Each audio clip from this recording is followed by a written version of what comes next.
Chapter 18. Shocking Revelation. The engineering lab on Deck 146 hummed with activity as Joel Hontaine worked methodically on the synthetic body recovered from the Himalaya site. Despite his usual role in recreation planning, Joel had unexpectedly emerged as the station's foremost expert on robotic systems, a talent he'd kept mostly to himself until the Battle Dome project had revealed his background in competitive robotics. Jay watched from behind a transparent safety barrier as Joel carefully removed another component from the synthetic's cranial cavity. "This is actually less sophisticated than I expected," Joel commented, holding up a circuit board for examination. "The locomotion systems and exterior cosmetics are bleeding edge, but the AI?" He shook his head. "Mid-level at best. Nothing revolutionary." "That's surprising," Jay said. "I would have expected cutting-edge technology throughout." Joel used a precision tool to extract a small chip from its socket. "That's what makes it elegant, actually. They didn't reinvent the wheel where they didn't have to. The body moves like a human because that's where they put their R&D resources. The brain just needs to follow orders." He handed the memory chip to his assistant, a young engineer named Priya, who'd volunteered for the assignment despite the late hour. She snapped the chip into an analysis device connected to a shielded workstation. "We've isolated the system from the main station network," Priya explained, as she initiated the scan. "Standard quarantine protocol for potentially hostile tech." Jay nodded, appreciating the precaution. "Good thinking. What are we looking for?"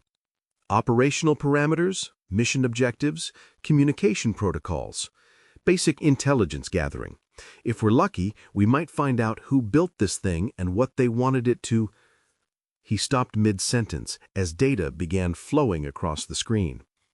Priya's fingers flew across the keyboard, isolating and categorizing the information.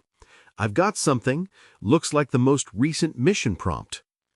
The screen displayed a neatly formatted list of instructions.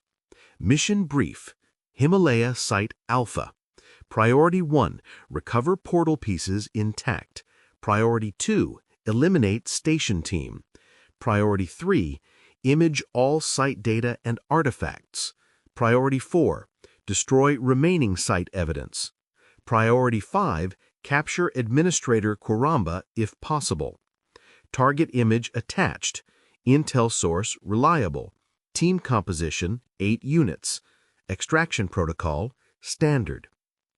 Below the text was a high-resolution image of Jay sitting at a table at Bunny's, the popular restaurant on 1-1. The photo had been taken recently, within the past week, and showed him in mid-conversation, a half-eaten plate of food in front of him. Jay felt a chill run through him. "They knew we were coming," he said quietly. "They knew exactly when and where." Joel looked up from the synthetic's open cranium. "That's why they were waiting for us. But how did they get this intel? The mission was classified. Only your senior staff knew the details." Jay stared at the image of himself, trying to remember the context. He'd been at Bunny's only once in the past week, a breakfast meeting with his administrative team to discuss station security protocols. It had been a small gathering. Himself, Mitchell, Jack, Russell O'Reilly, and 2 security chiefs. "Can you determine the angle this photo was taken from?" Jay asked. Priya manipulated the image, running a quick analysis. Based on perspective distortion and focal length, it was taken from approximately 3 meters away, slightly elevated, at about a 40-degree angle to your right. Jay tried to reconstruct the seating arrangement in his mind. Mitchell had been to his left. Russell had been directly across from him. The security chiefs had been at the far end of the table, which meant Jack was sitting to my right, but not at the exact angle this was taken from. "Someone behind her, maybe?" Joel suggested. "With a good lens, you could capture this from several tables away." Jay nodded, but the knot in his stomach tightened. Jack had been with him since the beginning, had recommended him for the administrator position. The idea that she might be feeding information to whoever had sent these synthetics was almost unthinkable. Joel returned to the synthetic body, his expression hardening. He muttered as he continued his examination. The components are all generic, mass-produced in a dozen different countries, memory chips, servo motors, power systems, all commercially available with the serial numbers filed off. What does that mean? Jay asked. It means whoever built this thing made sure we couldn't trace it back to them, Joel replied. It's like they assembled it from parts you could order online, just higher quality. Impossible to determine the manufacturer. What about manufacturing techniques, soldering patterns, wiring approaches? Joel shook his head. Also generic. This was built by someone who knew we'd eventually get our hands on one. They left no fingerprints. Jay turned back to the image on the screen. But they did leave this, he said quietly. They wanted us to know we'd been compromised. Or they were careless, Priya suggested. No, Jay replied. Nothing about this operation suggests carelessness. They wanted us to find this, to know that someone close to us is feeding them information. Psychological warfare, Joel agreed. Make us suspicious of each other. Erode trust within the leadership team. Jay nodded. And it's working. Back in his office, Jay stood at the faux viewport, staring at the curved surface of Earth visible below. Station 2's orbit provided a perfect view of the Atlantic Ocean, the entire eastern coast of North and South America visible as a thin line separating blue from green and brown. "Denise," he said quietly, "I need to know who was sitting where at that breakfast meeting in Bunny's 3 days ago." "Accessing surveillance records," Denise replied through his implant.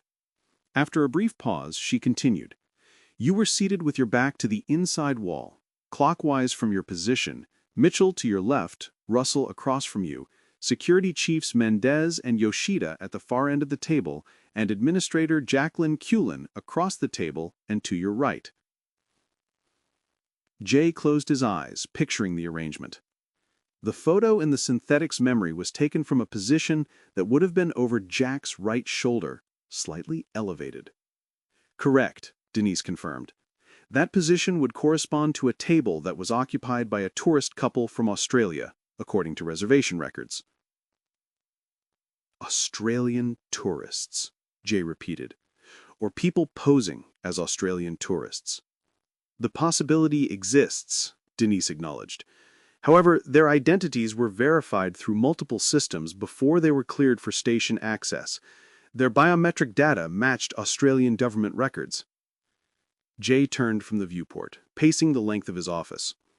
Could Jack have transmitted the image herself, maybe using some kind of concealed camera? "I have no data to support or refute that hypothesis," Denise replied. "However, Administrator Cullen has been subjected to regular security scans, as have all senior personnel. No unauthorized communication devices have been detected." Who else could it be? Jay wondered aloud. Mitchell? Russell? One of the security chiefs? "Without additional evidence, any conclusion would be speculative," Denise said. "However, I can provide relevant data points if you wish to evaluate each possibility." "Go ahead." Administrator Cullen has served as Station 1 administrator since its completion. She personally recommended you for the Station 2 position. Her security clearance is among the highest on either station. "Which means she'd have access to everything," Jay noted. "Executive Assistant Russell O'Reilly manages financial intelligence and communications for Administrator Cullen. He has been with the station project since construction began. His background check revealed no concerning affiliations." "Mitchell has been openly critical of my leadership," Jay said, "especially after Connor's death." "Deputy Administrator Mitchell has expressed emotional responses consistent with grief following Chief Engineer Connor's death," Denise agreed. "However, her criticism has been direct and public, not covert." "And the security chiefs?" "Chiefs Mendez and Yoshida both have military backgrounds. Mendez served with Mexican Special Forces before joining the station project. Yoshida was formerly with Japanese Maritime Self-Defense Forces. Both have undergone extensive psychological screening and loyalty assessments. Jay sat heavily in his chair. So we have nothing conclusive. Correct, Denise replied. However, there is one additional factor you may wish to consider. What's that? Chief Engineer Connor's autopsy revealed anomalies in her nanobot levels. Specifically, her treatment had been received as scheduled, but the nanobots in her system had been partially deactivated approximately 48 hours before the mission. Deactivated? How is that possible? The mechanism is unclear. However, the medical team has confirmed that the deactivation pattern is consistent with exposure to a specific electromagnetic frequency. Someone deliberately sabotaged her nanobots. They wanted her vulnerable on that mission. That is the most probable explanation, Denise confirmed. Jay leaned forward, resting his head in his hands. The implications are staggering. Not only was someone feeding information to our enemies, but they had actively worked to ensure she would be vulnerable during the mission, had effectively arranged her death. Who had access to Connors in the 48 hours before the mission? He asked. Chief Engineer Connors interacted with 47 different individuals during that time period, including all members of your administrative team. Check the surveillance footage. Look for anyone using unusual devices near her, particularly anything that might generate electromagnetic pulses. That will take time, Denise warned. The station maintains over 300,000 surveillance cameras. Even with my processing capabilities, a comprehensive review will require at least several hours and maybe days. Do it, Jay said. And in the meantime, I need to figure out who I can actually trust. He turned back to the viewport, watching Earth rotate slowly beneath the station. Somewhere down there, someone was orchestrating a campaign against them. Someone with access to advanced synthetic technology and inside information about their operations. But the real danger, Jay now realized, wasn't on Earth at all. It was here, on the station, walking the same corridors, attending the same meetings, perhaps even sharing meals at the same table. One of his inner circle, perhaps someone he considered a friend, was a traitor. And until he discovered who it was, no one on the station was safe.